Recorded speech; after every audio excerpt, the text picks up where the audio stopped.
J'ai eu la chance d'aller plusieurs fois, de faire la traversée avec mes parents. On prenait le bateau et plusieurs fois il fallait attendre que le bateau se remplisse, que toutes les voitures montent dedans. Ça prenait des fois 1 heure. La traversée à l'époque c'était 2 heures de traversée. Bon, maintenant on peut faire la traversée en 45 minutes avec le ferry. Mais j'avais toujours cette envie de me dire, voilà, t'es un enfant, t'as envie que les choses aillent plus vite. Donc tu te dis, et si je le faisais à la nage, est-ce que ça irait plus vite?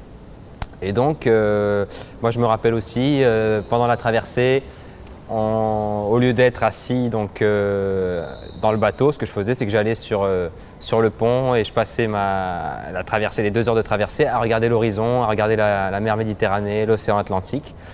Et voilà, j'avais ce rêve d'aventure et de découverte. Je voulais aller faire le tour des pays de la mer Méditerranée.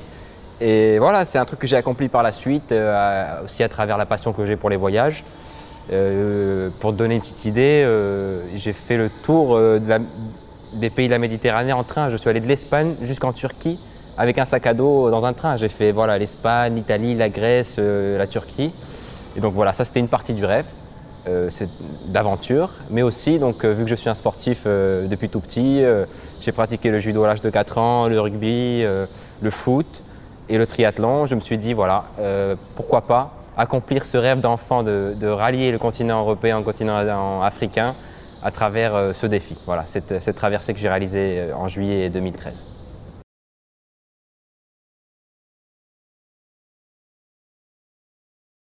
Donc la première chose que j'ai faite, c'est contacter ma coach actuelle, Serrana Fernandez, qui à l'époque était en train de préparer un nageur espagnol à traverser la Manche à la nage. Donc la Manche, c'est à vol d'oiseau 33 km. Donc, déjà, cette préparation qu'elle avait pour ce nageur m'avait impressionné. Mais ensuite, j'ai vu le CV de cette nageuse qui a été championne uruguayenne, porte-drapeau de l'Uruguay aux Jeux Olympiques 2004 à Athènes. Et ça m'a motivé à faire appel à ses services. Par la suite, j'ai commencé à m'adapter au milieu marin. L'homme est un être vivant qui habite sur Terre, qui est plus adapté à avoir les pieds sur Terre qu'à être dans l'eau. Et malgré mes entraînements et mon passé de triathlète où je m'entraînais beaucoup en piscine pour réaliser mes triathlons et mes triathlons Ironman, je ne savais pas ce que c'était nager en mer. Nager en mer, on pense que c'est facile, mais il y a le problème des courants, il y a l'eau salée. L'eau salée est très complexe pour l'organisme humain. Il y a le problème aussi des moteurs et l'huile qu'ils dégagent. Ça aussi, ça provoque des nausées, des vomissements. Donc tout ça, il fallait que je m'adapte à tout ça. Et donc j'ai commencé petit à petit à réaliser… En fait, le temps que je dédiais à mes entraînements de course à pied et de vélo pour mon triathlon, les horaires ont commencé à diminuer de vélo et de course à pied pour les dédier uniquement à la natation, en piscine et en mer.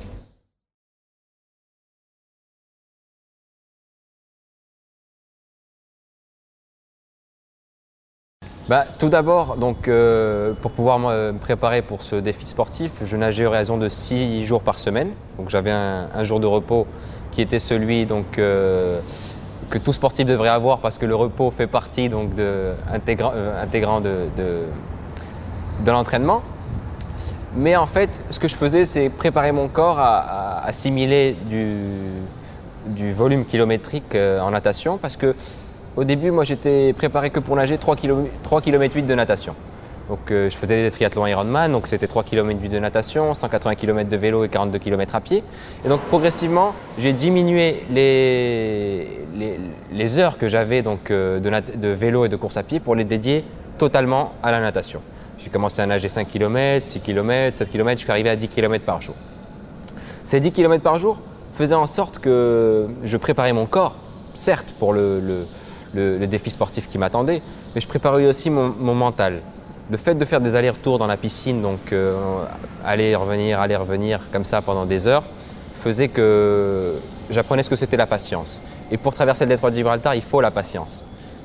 Donc ça me permettait aussi de me projeter. Parce que moi, le détroit de Gibraltar, je l'ai traversé le 25 juillet 2013, mais je l'ai aussi traversé une centaine de fois dans ma tête. Et toutes les fois que je me jetais à l'eau pour m'entraîner, pour moi, c'était « je suis en train de traverser le détroit de Gibraltar ». Donc tout cela, voilà, c'est un dépassement de soi qu'on apprend par la pratique. Donc voilà, à chaque fois qu'on se jette à l'eau, on apprend à se surpasser, à donner le meilleur de soi-même, à chaque fois, même si c'est à l'entraînement. Et d'autant plus si c'est à l'entraînement, parce que c'est comme ça qu'on prend plaisir le jour de l'épreuve.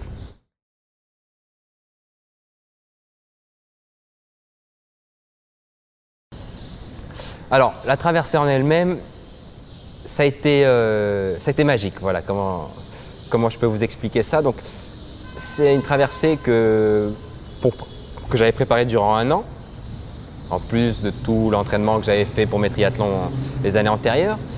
Mais c'est une traversée où j'ai dû aller m'installer à Alicante, donc au sud de l'Espagne, pour m'entraîner tous les jours en mer. Et c'est une traversée où je ressentais un peu d'angoisse au départ.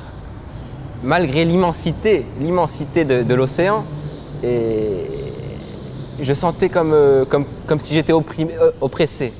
Et les 500 premiers mètres, je sentais comme une main qui me serrait en fait le cou. Et finalement, on se rend compte que tout était mental. Quand j'ai commencé à écouter toutes les cellules de mon corps et me dire « qu'est-ce qui ne va pas, pourquoi tu te sens oppressé ?» Et je me suis rendu compte que c'était juste l'angoisse de me dire est-ce que j'étais suffisamment prêt ou pas, est-ce que j'allais arriver ou j'allais pas arriver.